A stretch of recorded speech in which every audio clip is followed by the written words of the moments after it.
everything you can at a young age, because you just don't know where things are going to lead.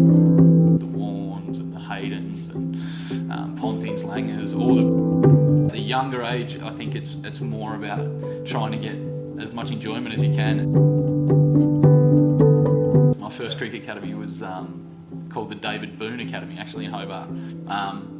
And I think my best memory of that is I was actually a right-arm off-spin bowler and a batter, and about halfway through that camp we needed a wicket keeper, and I put my hand up and gave it a go. And yeah, I think my advice for anyone that's in those kind of programs or is aspiring to be a cricketer, it's put your hand up and try everything you can at a young age, because you just don't know where things are going to lead. If I never put my hand up and gave keeping a go, then who knows where I'd be, or if I even made it to professional level or playing for Australia. So yeah, I think any young cricketer aspiring to play at the next level, especially now T20 so big, if you can bowl both arms, if you can throw both arms, if you can bat, whatever you want to do, I would give everything a go at a young age, and I think it'll serve you well for your career going forward. Yeah, I think it's Australia academies and our programs going all the way through. Like we've got under 15s, under 17s, under 19s,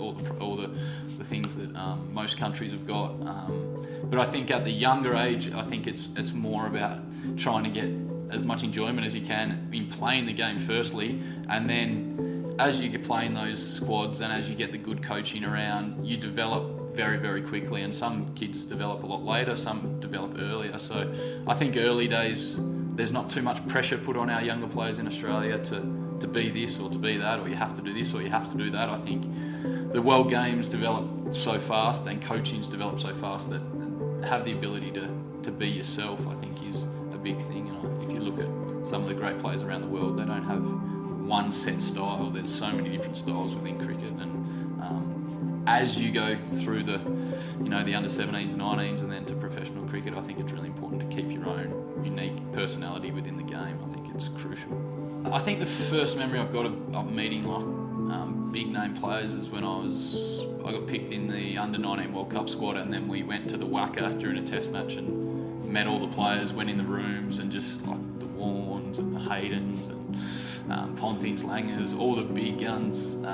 Got to walk in the rooms and basically just walk around and have a chat, look at their bats, do all that kind of stuff, which was, yeah, at that stage was eye-opening. And then to fast forward to where we are, players in that squad were like Khawaja and Warner and guys like that, so guys that are now the big gun Australian players, 20 years later.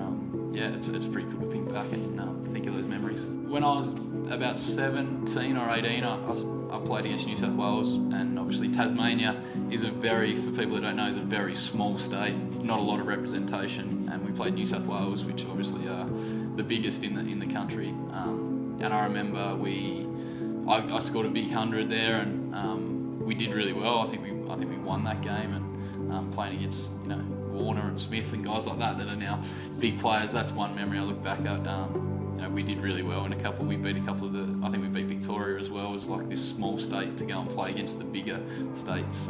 That's probably where I get a little bit of a chip on my shoulder, because Tasmania is always written off as the little state, and yeah, those memories of playing in those tournaments are pretty cool to think that we could knock off a couple of those guys.